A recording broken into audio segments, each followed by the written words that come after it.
It has undoubtedly been a tumultuous couple of days in the world of US politics, but how well did the social media networks handle the barrage of misinformation we've seen? Well, to debate that, we have Angharad Yeo from Good Games Spawn Point and from the Australian Strategic Policy Institute, Ariel Bogle.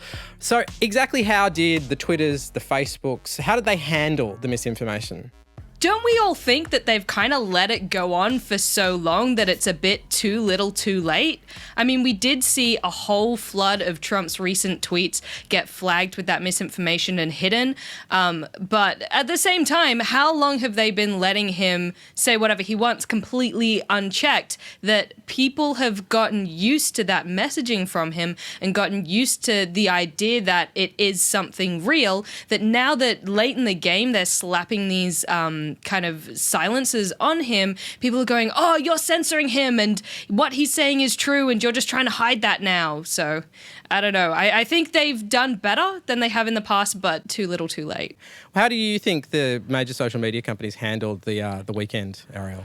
They have tried, but as you know, it is a little too late. And in private groups and in various online spaces, the conversation that's happening is really spurred on not by foreign interference, I think, which was the spectre that we were all discussing after 2016, but more domestic efforts at disinformation. Of course, Trump takes the lead on that, but also his children, members of the Republican Party, members of his administration.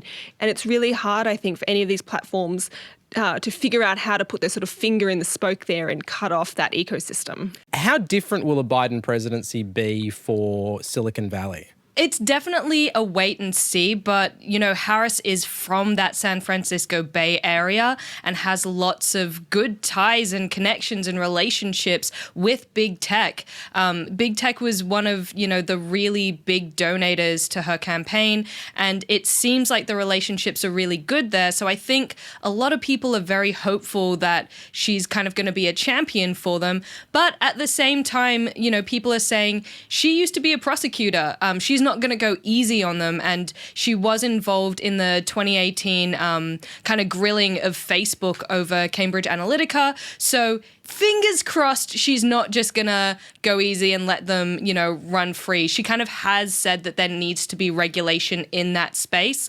So maybe that's what we'll start to see. There's been this ongoing conversation, Ariel, about potentially breaking up the big tech companies. It's been talked about for a long time in the US. Do we have a sense of where Biden and Harris stand on that kind of action?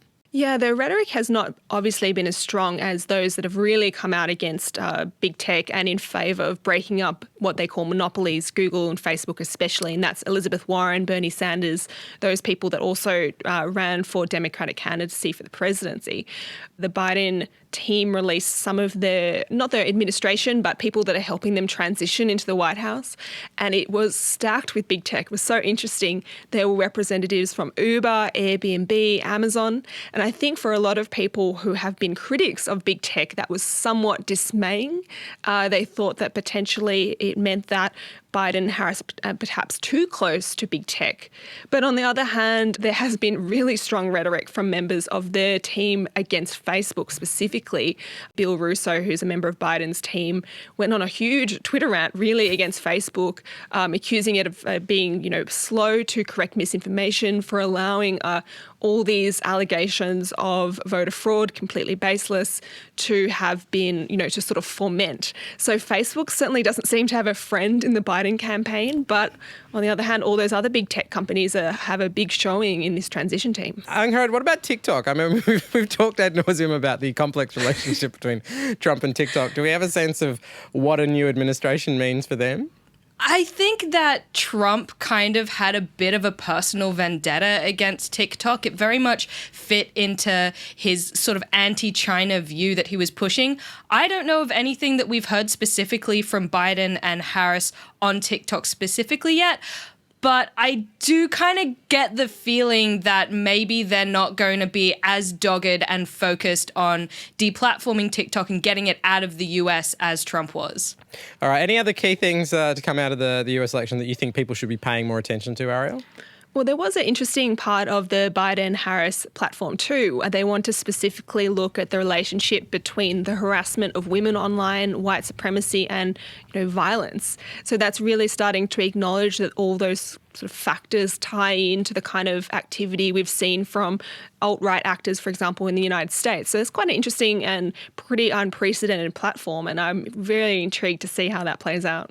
I'm interested to see where things go with YouTube specifically. I think they, in my mind, have been the biggest ones to lag behind in stopping misinformation. And in fact, they have been highly criticized for having an algorithm that, in fact, pushes things like conspiracy videos and alt-right rhetoric. That's the space that I really want to see some big change.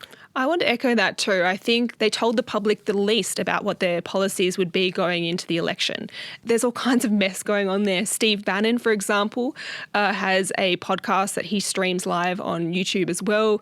They've removed one of his videos where he called for Anthony Fauci, the leader of the sort of COVID response in the United States, for his head to be put on a pike. So he called for essentially the beheading of a public official. That video got removed, but his account is still there on YouTube overall. And really, YouTube has not given any of the kind of data that Facebook and Twitter give the public now, and journalists in particular, to allow them to scrutinise the platform in any serious way. All right, there is lots more of this in the podcast. So download this show. You can find it wherever you get your podcasts. See ya.